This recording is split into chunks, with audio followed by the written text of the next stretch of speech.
Hello Rivaan, welcome back. Intermediate के board examination में पूछे जाने वाले इंग्लिश विषय का आज हम ग्रामर पोर्शन का कुछ इंपॉर्टेंट क्वेश्चन देखेंगे और यह आपके बोर्ड एग्जामिनेशन की दृष्टि से बहुत ही इंपॉर्टेंट क्वेश्चन है। दे रहा है कि चौथा का ए जो सेक्शन सी देगा उसमें चौथा का ए दे रहा है कि change the following into indirect form of speech do anyone. 2 number का क्वेश्चन रहेगा और इसमें 2 क्वेश्चन आपको डायरेक्ट सेंटेंस दिए जाएंगे और इसको इनडायरेक्ट में परिवर्तित करना होगा किसी एक को ही। तो यहाँ चूँकि यह सॉल्व किया गया है और इसमें सभी जो क्वेश्चंस हैं उसको हल किए गए हैं। जैसे दिया है कि my father said to me why are you so eager to go to the picture today. तो यह इंटरोगेटिव है, इसलिए इसको जो हमारा रिपोर्टिंग वर्ब है इसको आस्क्ड में चेंज कर देंगे। तो यहाँ हो जाएगा my father asked me why I was so eager to go to picture that day, यानी टुडे को दैट डे। वाई से जोड़ दिया गया, यू आया है, मी के लिए आई हो गया, बाकी जैसे वैसे उतार दिया जाएगा। दूसरा दे रहा ही said oh what a chance.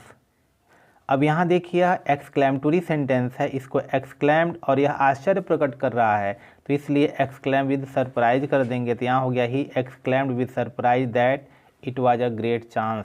तो इसका इनडायरेक्ट दोनों का परिवर्तित हो गया। अब देखिए बी दे रहा है कि combine the following sets of sentences as directed within brackets do any one. किसी एक को ही करना है, यह भी 2 नंबर में आपका दिया गया है। पहला सेंटेंस दे रहा है कि the deer was caught in the net it struggled hard to escape. इसको सिंपल सेंटेंस में कंबाइन करना है। तो जब सिंपल सेंटेंस में कंबाइन करेंगे तो हो जाएगा despite a hard struggle to escape the deer was caught in the net. यह सिंपल सेंटेंस में कंबाइन हो गया। दूसरा दे रहा है कि purchase the book do not delay. इसको कंपाउंड सेंटेंस में कंबाइन करना है कि पुस्तक खरीदो देर मत करो। तो जब इसको कंपाउंड सेंटेंस में कंबाइन करेंगे तो हो जाएगा do not delay and purchase the book. ये हमारा इसका कंबाइन इसको कर देंगे।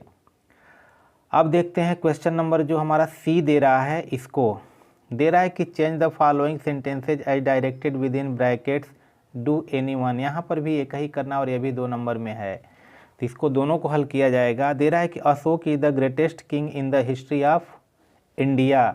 इसको पॉजिटिव डिग्री में कंबाइन नहीं करना, इसको ट्रांसफार्म करना है।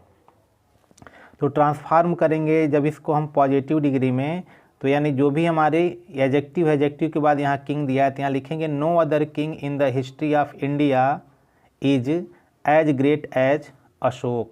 ये इसका आंसर होगा। दूसरा दिया है कि समर फॉलोज विंटर। इसको देखिए पैसिव वॉइस में चेंज करना है। तो यहाँ ऑब्जेक्ट विंटर है तो हो जाएगा विंटर और यह प्रेजेंट इंडेफिनिट है तो इसलिए हो जाएगा winter is followed by summer. अब देखिए डी दे रहा है कि correct any one of the following sentences. किसी एक को ही करेक्ट करना है। दिया है कि more you have more you desire. तो इसको जब हम करेक्ट करेंगे तो हो जाएगा the more you have the more you desire. अगला दिया है कि the gold is a precious metal. तो यहाँ गोल्ड मटेरियल नाउन है, मटेरियल नाउन के आगे कोई आर्टिकल का यूज नहीं होता है इसलिए हो जाएगा gold is a precious metal. ये इसका आंसर हो जाएगा। अब देखिए दिया है कि give the synonym of the following words right anyone. किसी एक को ही करना है। 2 दिया है इलिजिबल और दिया है फेन। तो इलिजिबल यानी यहाँ होता है कि जो सिनोनिम लिखना है यानी जो पढ़ने योग्य न हो, तो यहाँ इसका हो जाएगा अनक्लियर यानी अस्पष्ट। और यहाँ दिया फेन, फेन का मतलब होता है प्रिटेंड यानी बहाना बनाना, तो इसका यह सिनोनिम्स हो जाएगा। अगला देखिए, अगला दे रहा है कि give the antonym of the following words right anyone. किसी एक का ही यहाँ एंटोनिम लिखना है। अब एंटोनिम किसका लिखना है? दे रहा है कि प्रॉस्परिटी और ऑनर। तो प्रॉस्परिटी का जो एंटोनिम होता है वह होता है एडवर्सिटी और ऑनर का जो अपोजिट वर्ड होगा वह होगा डिसऑनर। तो ये इसका आंसर हो जाएगा। अगला दे रहा है कि use the following words in sentences of your own so as to bring out the difference in their meaning clearly use any one. किसी एक को ही करना है, एक पेयर का, लेकिन यहाँ दोनों किया जा रहा है। देखिएगा, इस साइट CITE, साइट का मतलब होता है उच्चारित करना। तो इसको जब हम वाक्य में प्रयोग करेंगे, सेंटेंस में यूज करेंगे तो हो जाएगा can you site a few lines from the poem by Tagore. और SITE का मतलब होता है स्थल। तो इसको जब हम वाक्य में प्रयोग करेंगे तो हो जाएगा the site of the college building has been selected. अब आगे चलते हैं। दिया है पील, PEAL। पील मतलब होता है ठहाका, यानी जो ज़ोर ज़ोर से हंसते हैं ठहाका लगाकर, वो होता है पील। तो जब हम इसको यूज करेंगे तो हो जाएगा on account of peals of laughter we could not hear the knock at the door. और इस PEAL का होता है छिलका या छिलका उतारना, दोनों होता है। तो यहाँ हो जाएगा दीज मैंगोज पील इजली। तो ये इसका आंसर होगा।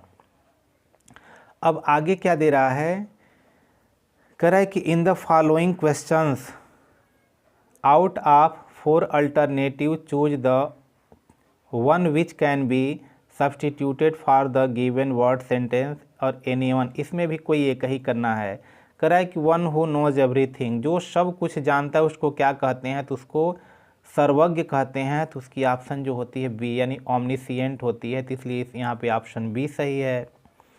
दिया है अ लवर ऑफ बुक्स, यानी जो पुस्तक प्रेमी हो उसको क्या कहते हैं, तो उसको कहते हैं बिबिलियोफाइल। तो यानी यहाँ पे जो हमारा ऑप्शन यहाँ पर जो भी बी है, बी ऑप्शन सही है। अब आगे देखते हैं। आगे दे रहा है कि use any one of the following phrasal verb in your own sentences so as to make their meaning clear. तो यहाँ पर भी क्लियर करना है मीनिंग को। क्या दे रहा है कि लॉन्ग फॉर को आपको अपने वाक्य में प्रयोग करना है। और उसके बाद दिया है बियर आउट, तो इन दोनों को अपने वाक्यों में प्रयोग करना है। तो लॉन्ग फॉर मतलब यानी यहाँ हो जाएगा a patient insensibly longs for a good health. Longs for मतलब यानी लॉन्ग फॉर मतलब होता है इच्छा करना। अब यहाँ बियर आउट मतलब होता है क्लियरिफाई, यानी पुष्टि करना। तो यहाँ पर अगर इसको हम यूज करेंगे तो हो जाएगा the evidence does not bear out the charge against him. ये इसका यूज हो जाएगा। यहाँ पे भी दे रहा है कि use any one of the following idioms in your own sentences so as to make their meanings clear. यहाँ पर भी इसको अपने वाक्य में प्रयोग करना है, एक ही को, लेकिन यहाँ दोनों किया जाएगा ताकि उसका जो भी अर्थ है, मीनिंग है, वह क्लियर हो सके। दे रहा है कि a bone of contention. A bone of contention का मतलब होता है झगड़े का जड़। जब इसको वाक्य में प्रयोग करोगे तो हो जाएगा Kashmir is the bone of contention between India and Pakistan. अब दे रहा है कॉल नेम्स का मतलब होता है गाली देना। जब इसको अपने वाक्य में प्रयोग करोगे तो हो जाएगा do not call names to anybody. तो ये इसका आंसर होगा। चलिए अब अगला क्वेश्चन नंबर 6 दे रहा है कि translate the following into English. अंग्रेजी में इसको अनुवाद करना है। यह 5 नंबर में देगा कि प्रातःकाल टहलना स्वास्थ्य के लिए बहुत उपयोगी है। तो होगा walking in the morning is very useful for health. प्रातःकालीन वायु न केवल फेफड़ों को शुद्ध करती है अपितु हमें नवजीवन भी प्रदान करती है। The morning air not only purifies the lungs but also provides us with a new life. हमारा मन प्रफुल्लित हो जाता है। Our mind is also dilated.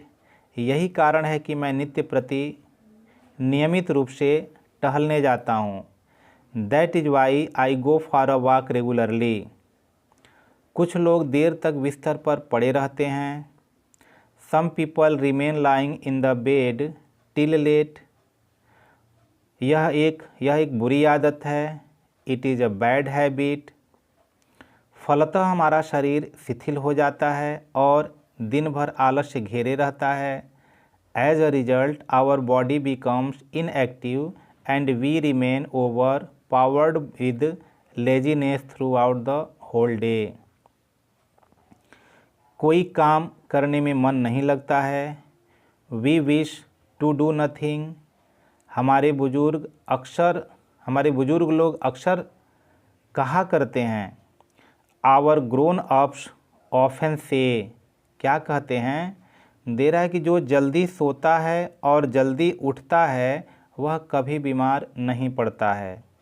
तो हो जाएगा one who goes to bed early and gets up early never falls ill. तो इस तरह से आपके अनुवाद भी दिए जाएंगे, हिंदी पैराग्राफ दिया जाएगा और उसको आपको अनुवाद